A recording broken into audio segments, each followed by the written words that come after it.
Picture this, a freezing Ice Age night. A fire flickers at the mouth of a cave. Inside, a group of Homo sapiens huddle together, whispering of creatures that look human but aren't. From the shadows, Neanderthals watch, broader, stronger, with eyes reflecting firelight. When they finally step closer, history changes forever. Was it curiosity, violence, desire, or survival at any cost? The truth is written in your DNA, and it's darker than you've ever imagined. The Ice Age world was a place of constant danger. Bitter winds swept across vast plains of frozen tundra, where mammoths trudged through snow and saber-toothed cats prowled in the shadows. For Homo sapiens, our ancestors, every step forward meant risking everything. But as they migrated out of Africa, chasing herds and searching for new land, they encountered something they weren't prepared for, another kind of human. Neanderthals had lived in Europe and Western Asia for hundreds of thousands of years. They were not myth, not monsters, but flesh and blood. Stockier, stronger, their bodies were built for the cold. Their foreheads sloped, their faces were broad, and their hands could crush stone. They weren't just survivors. They were masters of their world. Imagine what it must have felt like for the first Homo sapiens tribe to stumble upon a Neanderthal hunting party in the distance. At first glance, they looked like people, walking upright, carrying tools, speaking to one another. But there was something uncanny. Something off, like staring into a mirror that reflected not yourself but an older, wilder version. Fear must have been immediate. Were these allies rivals or predators? Would they kill or would they share the fire? No one knew. All that mattered was survival, and in the Ice Age, survival rarely left room for trust. This was not just another animal encounter. This was the moment two intelligent species, both human yet not the same, looked each other in the eyes for the first time. And what followed would shape the bloodlines of every person alive today. Counters between Homo sapiens and Neanderthals were anything but simple. Imagine two predators circling the same territory, hunting the same herds, drinking from the same rivers. Resources were scarce and winters were brutal. Survival meant competition, and competition meant conflict. Archaeological evidence hints that these clashes could be violent. Broken bones, primitive weapons, and sudden disappearances of entire groups suggest that war wasn't uncommon. When food was short, the stronger side would take it. And Neanderthals, heavier, more muscular, adapted to the cold, were not easy opponents. But the story wasn't just blood and battle. Some sites reveal something surprising: the sharing of tools, overlapping shelters, and even evidence of peaceful exchanges. Perhaps at times when the snow was thick and prey was scarce, the two species found uneasy truces. For a moment, firelight might have lit up faces both familiar and strange, as humans and Neanderthals sat near each other, suspicious but curious. And yet, curiosity is dangerous. What begins as a fragile alliance can quickly shift into something darker. Imagine a Neanderthal male watching a group of Homo sapiens women, or a Homo sapiens warrior noticing a Neanderthal child. These weren't just encounters of survival. They carried the seeds of something far more intimate and far more troubling. In this delicate balance between coexistence and conflict, one question remained. When the two species drew close enough to touch, what really happened in the shadows of prehistory? As generations passed, Homo sapiens and Neanderthals could no longer avoid each other. Their hunting grounds overlapped, their paths crossed, and their fires burned within sight of one another. At first, every meeting might have been tense, spears raised, eyes wide with fear. But proximity changes everything. Over time, curiosity can grow where suspicion once lived. We know today through fragments of DNA that barriers eventually broke. But what did those first unions look like? Were they moments of choice or acts of force? Scientists debate this endlessly. Some argue there must have been bonds, moments of connection strong enough to bridge language and cultural divides. Others believe the truth is far darker. That domination, coercion, and survival instincts drove these encounters, leaving little room for romance. Picture a winter night deep in the Ice Age. A Neanderthal camp lies just beyond a ridge. Their voices echo strangely, gruff, guttural, yet hauntingly human. A small group of Homo sapiens approaches, desperate for food or fire. What happens when two species so alike yet so different come face to face in desperation? Do they share, fight, or take what they want? The answer is lost in silence. But the evidence in our blood proves this. Whatever happened was powerful enough to echo into every generation since. This was not simply coexistence. It was fusion, and it would change humanity forever.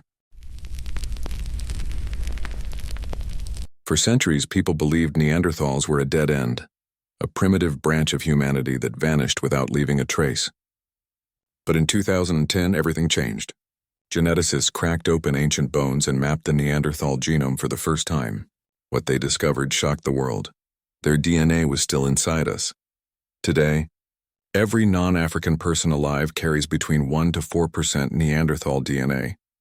That doesn't sound like much, but across billions of people, it means Neanderthals never really disappeared. They live on in our blood, hidden in fragments of genes that still influence our bodies. Some of those genes help fight off disease, strengthen skin, and even affect how we react to sunlight. Others carry darker legacies, linked to depression, blood clotting disorders, and even immune system overreactions. This discovery wasn't just biology, it was a confession. It proved that our ancestors and Neanderthals did more than just fight or trade. They mixed, and not once but many times across thousands of years. But here's the question that still haunts scientists. How did it happen? Were these encounters moments of choice, shared bonds formed under the stars? Or were they acts of survival and violence, forced in the darkness of a world where the strong took what they needed? The DNA doesn't answer that question, but the silence it leaves behind is almost louder than the evidence itself. When scientists revealed that Neanderthals live on in our DNA, a darker question immediately followed. How did these bonds form? Romance, as we imagine it, is unlikely. Neanderthals and Homo sapiens were separated by hundreds of thousands of years of evolution. Their languages, if they could even understand one another, were entirely different. Their cultures were alien. These weren't star-crossed lovers. They were survivalists, predators, and rivals in a brutal world. Some researchers argue that interbreeding may have happened through coercion or force. Imagine a raiding party. One group overpowering another, taking captives, leaving behind bloodlines that nobody chose. In a world where survival meant dominance, intimacy may not have been tender. It may have been a weapon. Others suggest alliances could have sparked these unions. Perhaps a small tribe of Homo sapiens, starving through a harsh winter, sought shelter near a Neanderthal camp. Shared fires could have led to uneasy coexistence. Over time, relationships, however fragile, might have formed. Yet even here, the imbalance of power was always present. The stronger could take, the weaker could not refuse. The truth likely lies in a spectrum, from fleeting moments of trust to brutal acts of survival. And that's what makes it so unsettling. Interbreeding wasn't a rare accident, it was part of the prehistoric world. A world where choice and coercion blurred into one harsh reality. And still the question lingers. If these unions were so common, what did they mean for the future of both species? Every union between Homo sapiens and Neanderthals carried more than just a moment of survival. It carried consequences. Some children born of these encounters may have been accepted. Raised among tribes, their mixed traits seen as strength. Others may have been cast out, marked as different, living between two worlds. But over time, the genetic exchanges added up. Little by little, Neanderthal blood was absorbed into the larger sapiens population. Their physical presence faded. Their caves grew silent, but their essence endured, hidden in the cells of the very species that would outlast them. And yet, this raises one of the most haunting questions of all. Did interbreeding doom the Neanderthals?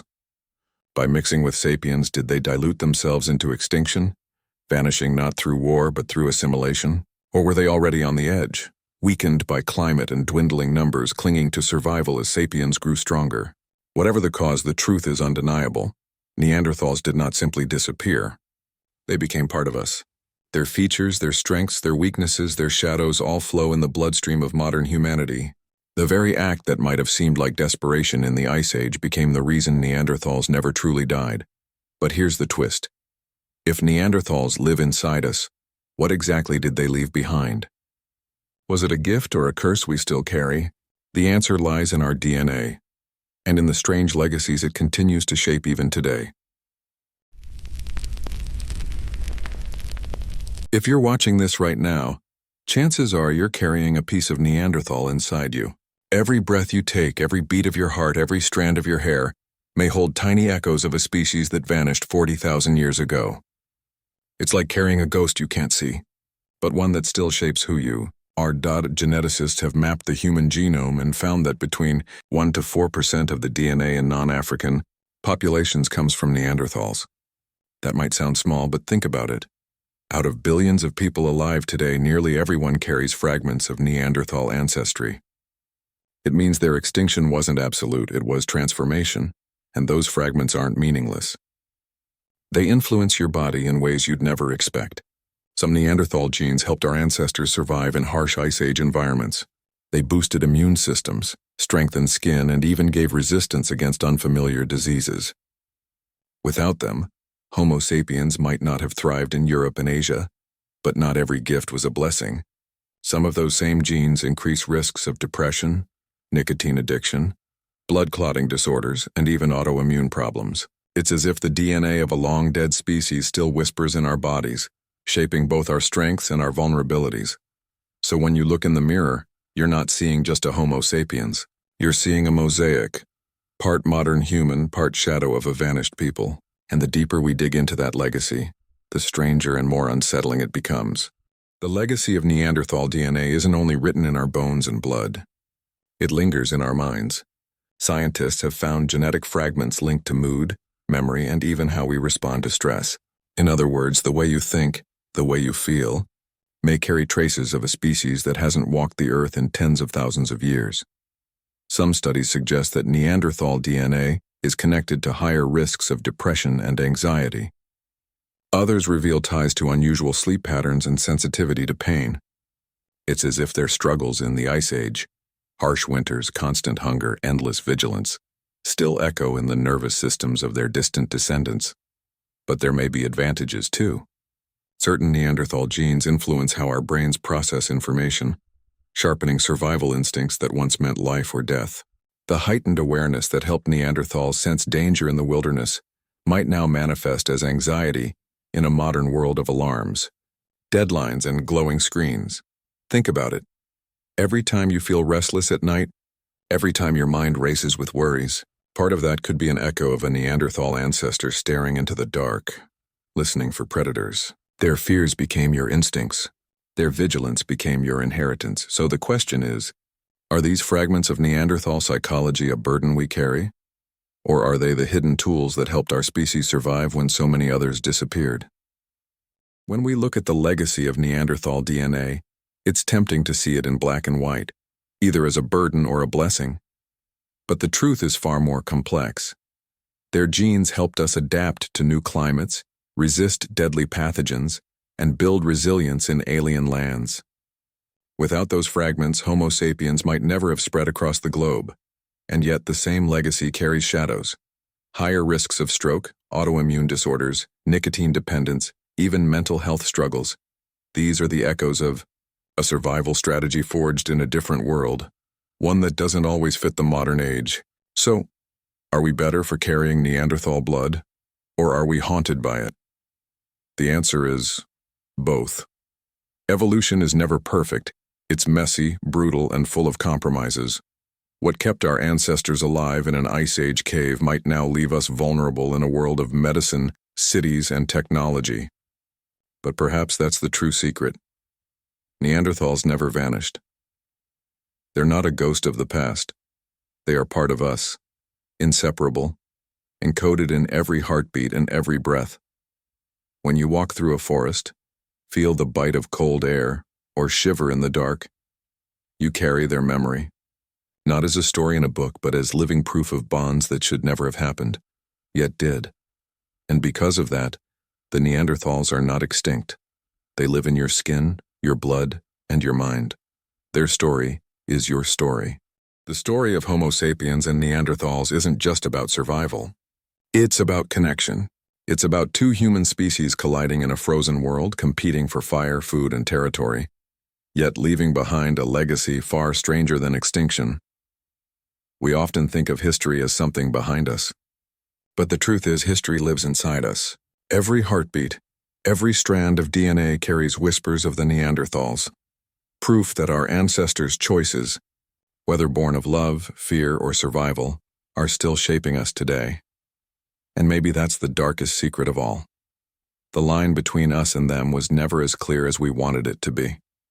We are not purely Homo sapiens. We are a blend, a fusion of past and present carrying shadows we didn't choose but cannot escape. So next time you look in the mirror, remember, you are not just you. You are also the ghost of another species, living on through your blood. The Neanderthals never truly died. They became part of us. If you found this journey through deep prehistory fascinating, imagine what other forgotten secrets lie hidden in the human story. Subscribe for more and join me as we uncover the mysteries of survival, evolution, and the strange shadows of the past that still walk with us today.